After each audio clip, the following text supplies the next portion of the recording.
Faced with indecision, the 22-member team shrank to 18, gathering sticks from everywhere as elite defenders sought revenge. When the landlord heard the ordeal, he dismissed the upperclassmen. At night, burly men on motorcycles arrived at the inn. Boss, who was rubbing the ground with his hands, immediately surrendered and pointed out the location of the cops, leaving BB and the others with no chance to get back to. Just as they were processing everything, the scared roommate shooed them away. Soon, the cool guys with milkshakes arrived, demanding BB, a Jew, and little fatty strip and follow. The trio had to obey. Wails filled the car en route to Cuda's base. The three brothers faced the wrath of multiple assailants until they were finally floored, and the goons stopped. The next morning, after a hearty breakfast post a brutal beating, while BB was busy in the restroom, he heard his companions screaming in pain. Everyone rushed to drag BB out of the toilet, causing a ruckus. He discovered a Jew covered in bruises, crying loudly. Suddenly, a bowl rolled over to BB, and just as the Jew thought torture was coming his way, Cuda instead strolled over with the stick and swung at the three until the stick broke. He stopped, letting the three dress. Cuda summoned them before the main guest, announcing shocking news. That they would be treated like the three brothers, encouraging some chubby dudes who started mocking them. BB nervously held his drink, worried his actions could lead to more trouble, while a Jew refused Cuda's drink, his gaze burned. After the three returned to the inn again, they immediately sided with the Jew. But they were definitely no match for the upperclassmen, so a Jew decided to hit up some entertainment spots to find the big brother and let them deal with the revenge fest going on. Whenever they saw Cuda, only little fatty would enthusiastically greet him. Every night, the trio would dutifully arrive at the bar, looking for targets while drinking, but tonight, nothing came from their efforts. With pocket money running low, little fatty donned a sexy leopard print to advertise and earn extra cash. So they decided to take the initiative and say hello, but were blocked by the bouncers every single time, which was just frustrating. At that moment, a man in a white coat asked BB for a light. BB looked busy but didn't expect the man to lean in directly. He lit his own cigarette with BB. This bizarre move left BB and a Jew utterly gobsmacked. After hastily exiting the restroom, the three began discussing the strange man, unaware that in the bustling restroom, nobody dared to approach him.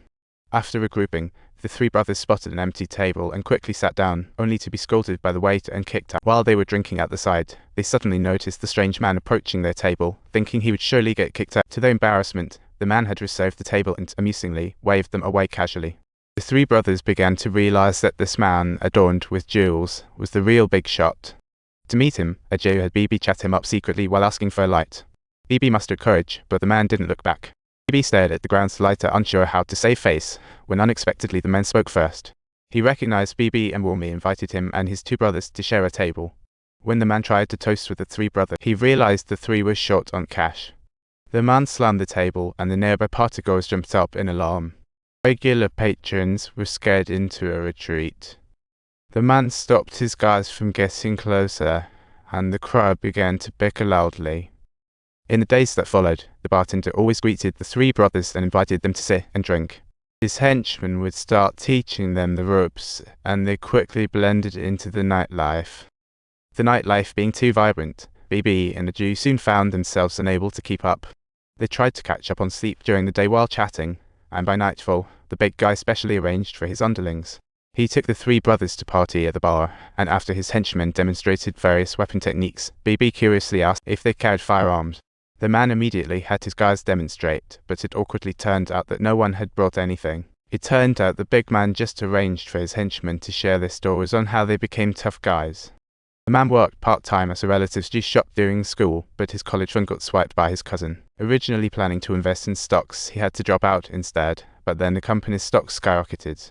He ended up earning 40 times his original investment. Three brothers realized that the story was cobbled together and didn't pay much attention to the high-ups. Once they were sent home, they told the true version of events, revealing he indeed worked at the juice shop, but outside, there were goons lurking around. So trouble was brewing, and he told his underlings to only bring small self-defense tools. The big boss, Reddy, seemed to see his younger self in him, so he absorbed Reddy's gang. The big boss truly lived up to Reddy's expectations, climbing from a goon to the top management. He single-handedly took on 30 attackers and managed to hack his way out, taking down the leader. While his fighting skills were impressive, his mother didn't want him to fall into that lifestyle.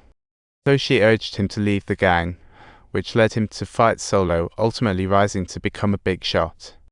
The story has mutated into various versions, narrated from the mouths of different lackeys, and the three brothers were nearly fed up listening to all of them. They had no clue how these gangs actually fought, so they suggested wanting to join in the brawling. The big boss refused, but called just as the three were about to give up. Insert a subscription call to action right here.